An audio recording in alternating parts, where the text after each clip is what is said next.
Today we're going to explore the two most powerful words you will ever say. I am. Take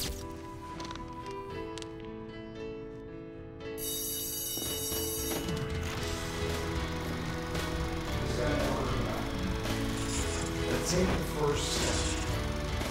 That's the only way. One of the things that fascinated me was when I learned that the two most powerful words in human behavior, psychology, and in metaphysics are I am. When you say I am followed by any statement and you add certainty to it, it becomes your identity. Everything around you moves to support that statement. I'll give you an example. I've expressed before that I drank from the time I was 13 till I was 24, and I drank heavily. I avoided any responsibility for years. And there finally came a point where I had to say with certainty, I am an alcoholic. And when I said those words, things shifted.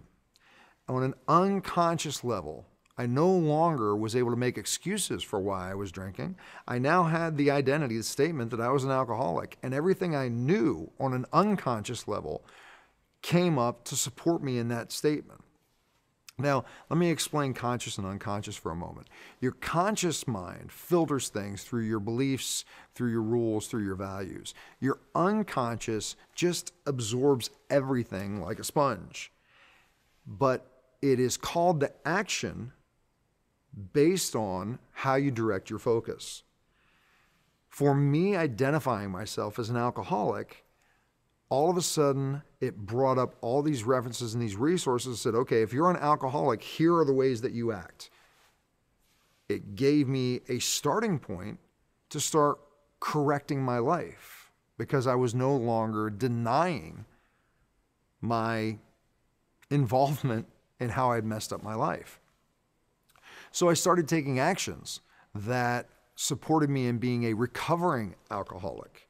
The identity changed from I'm an alcoholic to now I'm recovering. I am no longer drinking. Every time you put something after the I am and you put it with certainty, your unconscious will accept that as an identity and do things, millions of things within nanoseconds to support you in that moment. Now for me, that also became something that limited me. As I got farther into my development, I started recognizing I kind of reached a glass ceiling, that I wasn't growing the way that I wanted to grow because I continued to identify myself as an alcoholic, and my unconscious mind was pulling up all of those references that said, okay, if you're an alcoholic, you need to act, think, and be like this. I understood the power of I am and identity through studying human behavior and psychology, and I stopped identifying myself as that. Now, I want to be very clear at this point in this taping. I needed to identify myself as an alcoholic early on to accept responsibility to begin taking the steps of recovery. And I got to a point in my growth that I needed to change my identity. We can change our identity at any point. People don't even realize how they create identities for themselves. We walk around all day long making excuses and complaining using I am lazy, I'm a procrastinator, I'm just fat, that's the way it is. But the thing is, when we say those things, our unconscious mind, again, if we say them with certainty, our unconscious mind does everything it needs to do to support us in that statement.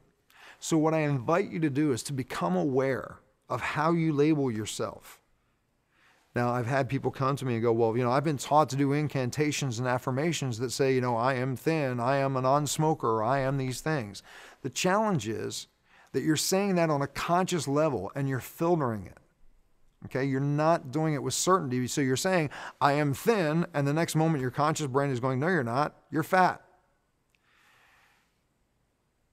The things that we take for granted are the simple statements. I am a failure. Boom, we say that without even thinking about it. We joke about it. And the more times that you tell yourself something, the more certain you become in it. And when it becomes certain, You gain that certainty, it becomes your truth. So what I want to invite you to do is I want you to, for the next 10 days, become hypersensitive to the words I am and what you say after them. Keep track. How many times do you say I am, boom, boom, something that empowers you? Or how many times are you saying I am, fill in the blank, something that is disempowering or tearing you down? Become aware. Awareness is key, and start changing how you address yourself. This is a very, very extensive subject. We're not going to be able to cover a lot of it right here and right now. What I want you to do at this moment is just become aware of how you're identifying yourself. I look forward to connecting with you again soon. Take care.